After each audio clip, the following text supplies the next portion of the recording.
இதே இந்த இசைவாணி ஏசுநாதரை பற்றி நீ என்னென்ன பாட்டு பாடியிருக்கிற நீ இதை நாங்கள் எல்லாருமே பேசிகிட்டு இருக்கோம்ல. அப்போ நீ நான் வந்து தாடிக்காரன் பேத்தின்னு நீ சொல்லிட்ட. தாடிக்காரன் பேத்திக்கு கோயில் என்ன வேலை? நான் உள்ளே வந்தால் என்ன பாங்குறேன்? கடவுள் நம்பிக்கை இருக்கிறவனுக்கு மட்டும்தான் கோயிலுக்குள்ள வேலை. எங்கள் கோவில் வந்து மியூசியம் கிடையாது.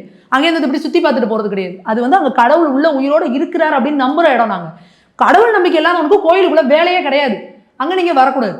அடுத்தது இவங்க பேசுகிறாங்க, அந்த பாட்டு எவ்வளோ ஒரு கேவலமான வார்த்தைகள் இதை வச்சுட்டு, தீட்டான துப்பட்டா மூஞ்சில கரு துப்பட்டா அப்படின்னா என்ன மாதிரியான வார்த்தைகள் இது? நீ ஒரு நாகரிகமான பெண் தானே? நீ ஒரு தீட்டான துப்பட்டாவை போட்டுக்கிட்டு நீ முதல்ல வெளியில் வருவியா வீட்டை விட்டு? இதுக்கு பேர் பகுத்தறிவா? இதுக்கு பேர் பைத்தியகாரத்தம். அப்போ நீங்க வந்து இந்த நீலம் பண்பாட்டு மையத்துல தான் இந்த இசைவாணி பாடுறாங்க. அப்பேற்பட்ட பெரிய பெண்ணிய போராளியா இருக்கிற இசைவாணி என்ன பாடி இருக்கணும்னா, அங்கே எய்தாப்புல உட்காந்துருக்காருல பாருந்துட்டு அவரை பார்த்து கேட்டிருக்கணும், ஏண்டா பெண்ணியம்ங்கிறது என்ன?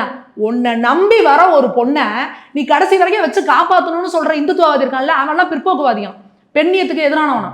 ஆனா உன் பொண்ணு ஒரு நம்பி ஒரு பொண்ணை கூட்டிட்டு வந்துட்டேன்னு வச்சுக்கடா, முதல்ல நீ மேட்டரை முடிச்சிரு அப்படின்னு ஒரு படம் எடுக்கிறான் பாருங்க. அந்த கேவலவாதி வந்து பெண்ணிய புரட்சியாளனா. அப்போ உனக்கு வேற வழியே கிடையாது, அவன் உங்ககிட்ட தான் இருப்பா கண்ட்ரோலா. இந்த மாதிரி கேவலம் பாப்பா யார் மூஞ்சில காரி துப்பணும் இசைவாணி? இந்துத்துவவாதி மேலையா? ஐயப்ப பக்தர்கள் மேலையா?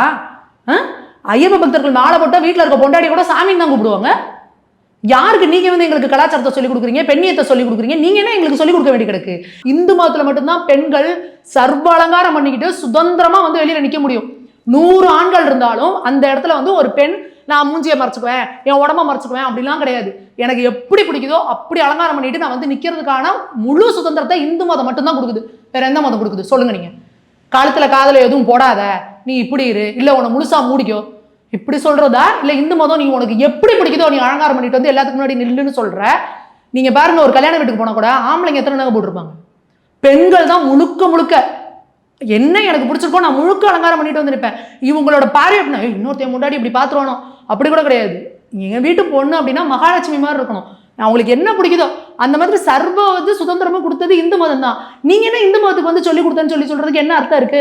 அப்ப நீங்க போற போக்குல வந்து பேசிட்டு போவீங்க எங்க கடவுள் எல்லாம், அப்ப உங்களை நாங்க கேள்வி கேட்க கூடாதா? இன்னி வரைக்கும் என் நடவடிக்கை எடுக்காம இருக்கீங்க, ஏங்க தனிப்படை அமைக்கல? எங்க போய் ஒளிஞ்சு கிடக்குறாங்க அவங்க? இதுல இன்னைக்கு இந்துக்கள் வந்து புரிஞ்சுக்கணும், நீங்க சொன்ன மாதிரி இந்து முன்னணியோ இல்லை வந்து விஸ்வகந்த பரிஷத்தோ அவங்க தான் போய் கம்ப்ளைண்ட் கொடுப்பாங்க. இன்னைக்கு பொதுமக்கள் ஐயப்ப பக்தர்களே தன்னடிச்சே வந்து கேஸ் கொடுக்குறாங்க, இதெல்லாம் இது பண்றாங்க, அதிருப்தியை தெரிவிக்கிறாங்க. பொதுமக்கள் பல இடங்கள்ல வந்து வீடியோ போடுறாங்க.